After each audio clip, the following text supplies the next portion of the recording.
Hi, my name is Kat, or the Free Librarian, and welcome back to a new video. Today I will be sharing my November TBR. It is very ambitious. There's no way I'm gonna read all of these. But I'm excited about all of these, and November is my birthday month, so I like having a bit of mood reading options to be able to do whatever I fancy at the moment. I am filming this on the 30th of October, and I'm currently in the middle of two books that I don't think I'll be able to finish before the end of the year, so they'll probably be carried over. And those are Dictator, which is the third book in the Kikiro trilogy. This is a reread for me. This is one of my favorite series of all time. But yeah, I probably won't be able to finish it. It is a historical fiction set in ancient Rome about the life of the Roman politician Kikiro, and this is like the third and final book, so it's the last phase of his life. And they're turbulent times. It's very fast-paced. I love it. I love the voice in this. So I'll be continuing this, and that'll be finish off the series. And then I have 1,000 Heartbeats by Kira Cass. This is a YA romantasy about two main characters. We have Annika, who is the princess of this kingdom, and she's forced to marry someone that she doesn't want to marry at all. And then our second POV is Lennox, and he is part of this rebel group who want to take back the throne that is rightfully theirs. And so these two characters meet and romance ensues. There is a chance that I might be able to finish this before the end of the year. But realistically, I think I'll probably have to carry this over and finish it like in the first few days. But I'm really enjoying this one as well. Then to get into the actual TBR, so the books that I will start in November. I'll start with two first books in series. I have made a goal not to start any new series, but these two, well, the one is a new release, sort of. I'll explain when I get to the book. And the other one is one that I own physically and that I've been putting off for quite a while, but now I'm feeling the urge to pick it up, so I want to do it. So the new release is The Ghosts of Nothing by Cecily Walters. This has been out for a little while. It's an indie fantasy, but the ebook was only available for Kindle. I have a Kobo, which isn't compatible for Kindle, and as is often the case with indie books in my country, the physical books is so expensive. So I emailed the author and say, hey, is there another way I can get the ebook? And she says, well, the ebook for other devices than Kindle becomes available in November. So I'll be purchasing this and probably reading this right away because it sounds so good. It is about this town that is haunted, or that people think is haunted, and our main character goes to investigate this, and what she finds are fairies, but not the cutesy Tinkerbell fairies, or not the ACOTAR type fae, no, the scary folklore fairies. And just it sounds so good and so atmospheric and something that I would really enjoy, and this has been recommended to me personally by author J. Creighton Smith, who I will link in the description. In his review, he tagged me and said you would probably enjoy this book. So I'm so excited about this. The other first book in a series, the one that I own, is The Jasmine Throne by Tasha Suri. This is a Southeastern inspired fantasy. We have a princess who has been trapped in a temple by her despotic brother, and we have a priestess who has some secrets, and it's sapphic, and it sounds so good, and I want to read it. So yeah, I've heard really good things about this, so I'm really excited. I also own book 2 without even having read book 1, so that tells you how excited I am for this book and how much I think I'm gonna like it.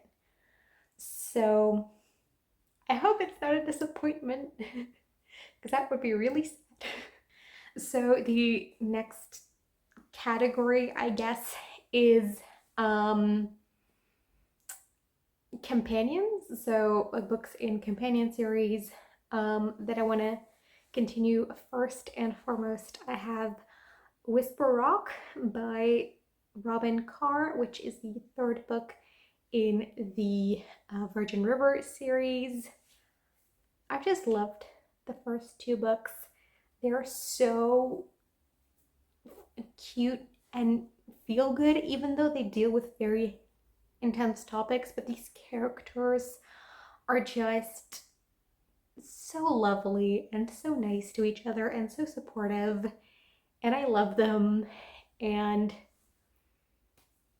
yeah, I want to read the 3rd book in November so that I can read the 4th book in December, because that is more like Christmas themed. So I'm really excited. We met the main character of this in the 2nd book, so I want to see how it continues. It sounds fun. The female lead in this one is Jack's sister, Jack being the male lead in the 1st book. If you don't know the Virgin River series, they are these contemporary women's fiction-y books that do have a romance component, but they're not romance books. There's too much other stuff going on as well, but I love them, or at least I've loved the 2 that I've read so far, so I want to read the 3rd book. And then the other book in this category is Pop Goes the Weasel, which is the 2nd book in the Helen Grace series, the 1st book being Eeny Meeny. This is a series of actually murder mysteries, but I like to think of them as thrillers because they're a lot darker than your typical murder mystery. They're also serial killers. The 1st book was not my favorite. I give it 3 stars. It was perfectly fine. It was entertaining, but I did have some issues. But that was the author's debut, or at least their book debut, because they have written for TV as well. But as I've said in my review for that book, I think the 1st book would have made a great TV show, but I don't know that it worked in book form. I hope that now that this is the 2nd book, that those initial issues that I had in the 1st book, he improved on a few of them. We'll see. But either way, it's a fun, quick, entertaining read. This one is about a serial killer who kills fathers who cheat on their wives. So they sort of call it a reversed Jack the Ripper. And so Helen and her team have to solve it. So yeah, we'll see how it goes.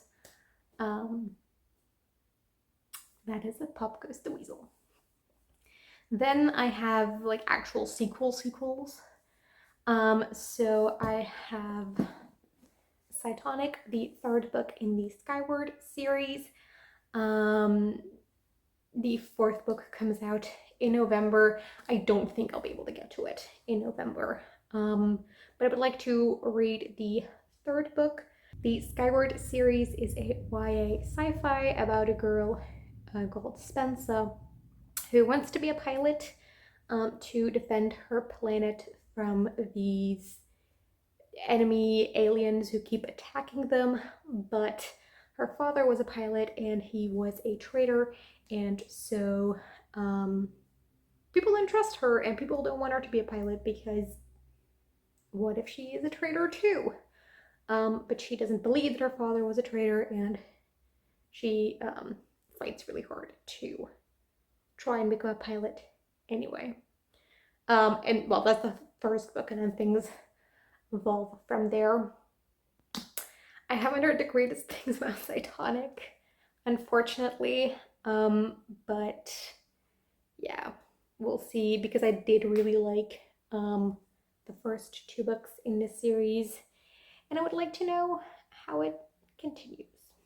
Then I also have The Bone Shard Emperor by Andrea Stewart, which is the second book in the, is it the Drowning Empire trilogy?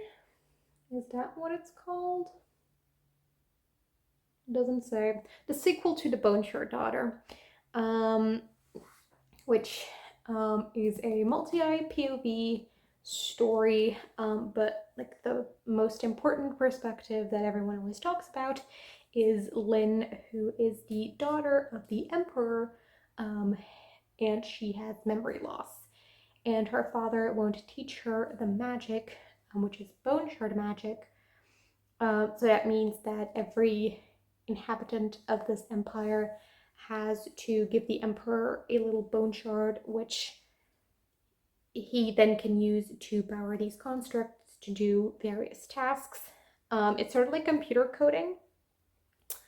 But he won't teach Lynn this magic until she has her memory back, so she tries to get her memory back, and then secrets get revealed along the way. And then we have a few other POVs that tie into that. I preferred the other POVs. Like, Lynn wasn't my favorite. I wasn't super invested in her. But I did really like where her plot line left off at the end of book one. So I'm so excited to see where it continues. This book is long. Like, I don't want to, how many pages is this? It's 543. Which is, well, it's not that bad actually. But yeah, I'm really excited about this. I want to read it. I want to know how this story continues. So The Bone Shard Emperor. So, and then as sort of a transition from this category into the last one, which is like endings of series or final books in series. I have the second and third volume of Oliver and Peter. This is a comic series about Oliver Twist and Peter Pan. Somehow Peter Pan ends up in the London of Oliver Twist, and he wants to get back. And Oliver Twist helps him to find Wendy, and so that Peter can get back, but Huck is also in London, causing issues. So I really want to know how it continues. We got a lot of Peter Pan in book one, so I hope we're going to get a little bit more of like the Oliver retelling in here, the Oliver Twist retelling. But I don't know if we will, because like the second one like is called Neverland. So like I'm not very hopeful about that, but yeah, we'll see. I really liked the first volume, so we'll see. I might read like the second one in October, like in the next 2 days, because I'm really in the mood for a comic right now. So maybe it's gonna be just number 3 that I want to mention them both. Then I have another recent release, which is A Curse for True Love by Stephanie Garber, the 3rd book in the Once Upon a Broken Heart trilogy. Probably the final book. I hope the final book, because it was supposed to be only 2 books and now it's 3. The cliffhanger at the end of book 2 was kind of mean, but it's fine.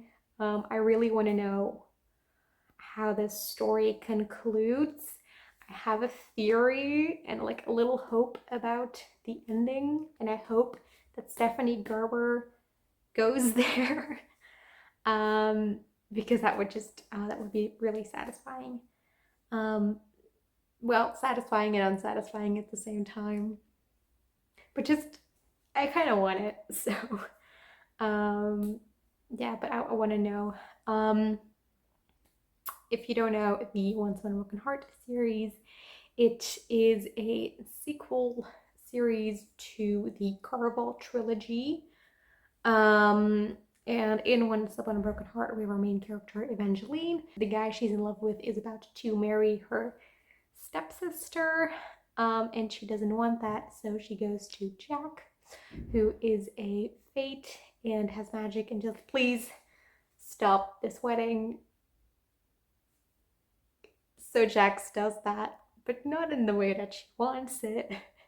And so in order to try and fix it, she has to make a deal with Jax, but which she shouldn't have, and things spiral from there. It is a little nonsensical and a little, what is happening? But I love that. It is very fairy tale-esque. So yeah, I really love it, and I want to see how it continues.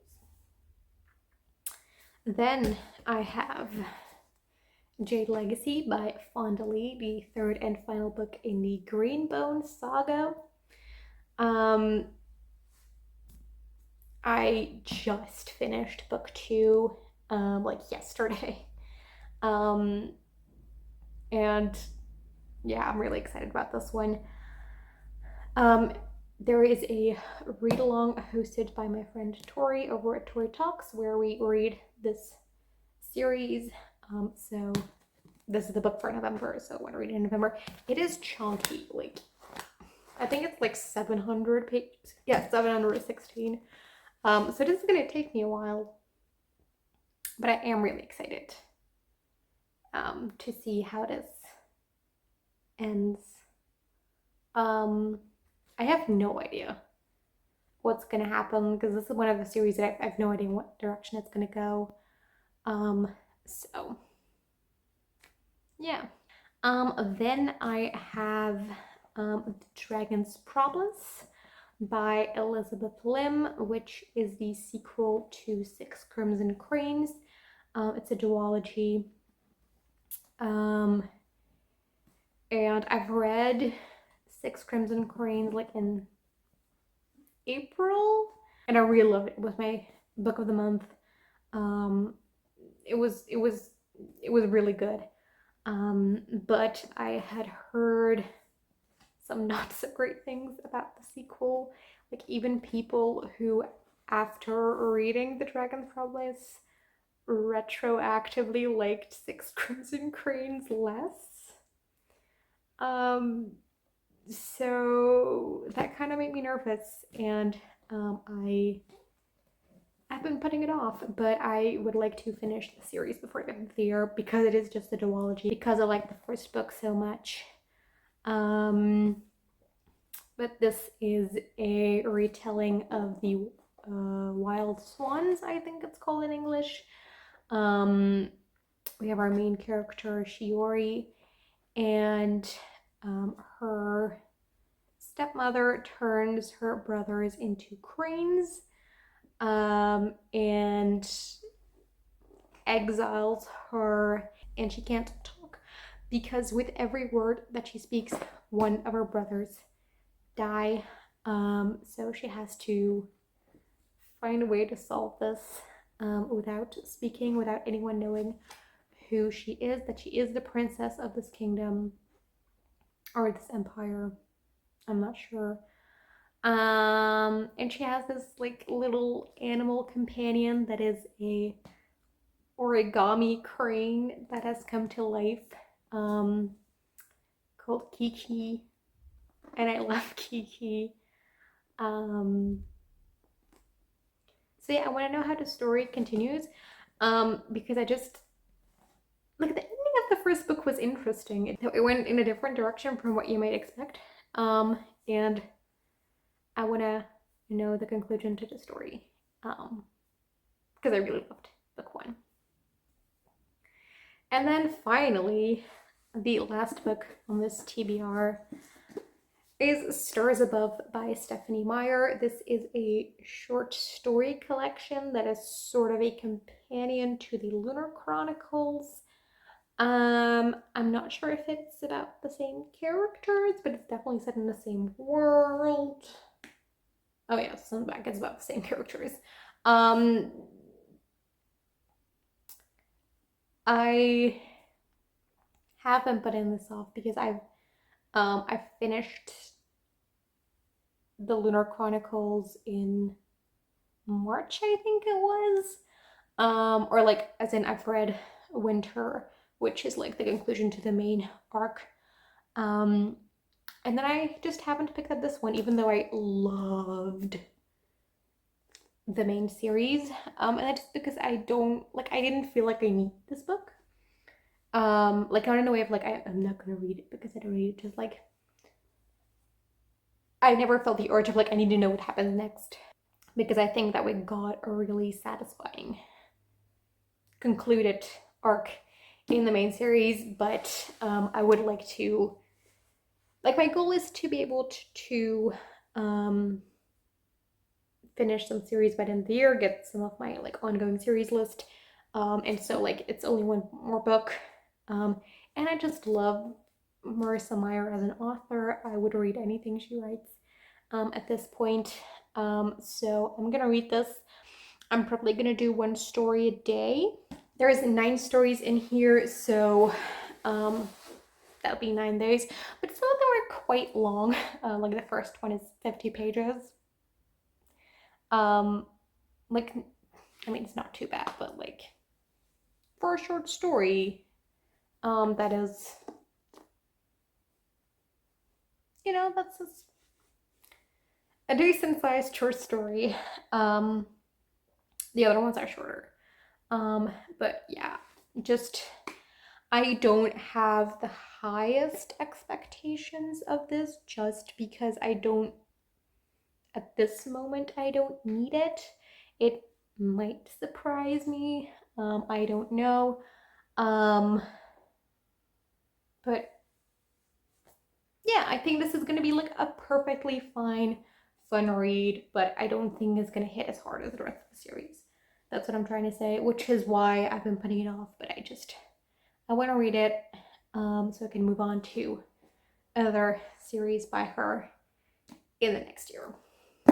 So that was a list. I'll try and lift the stack for you.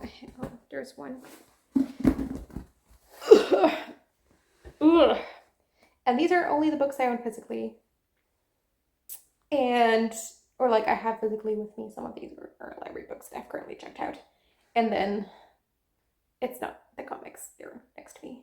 I'm gonna put this down now because it's heavy. Yeah, there's no way I'm gonna get to all of these. Like, impossible. But yeah, I'll read some of these.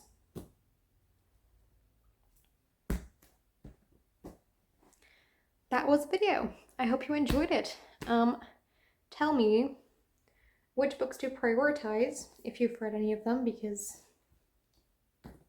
I'm gonna need to prioritize in this stack. And tell me what you are going to read in November, and then I will see you again in another video. Bye.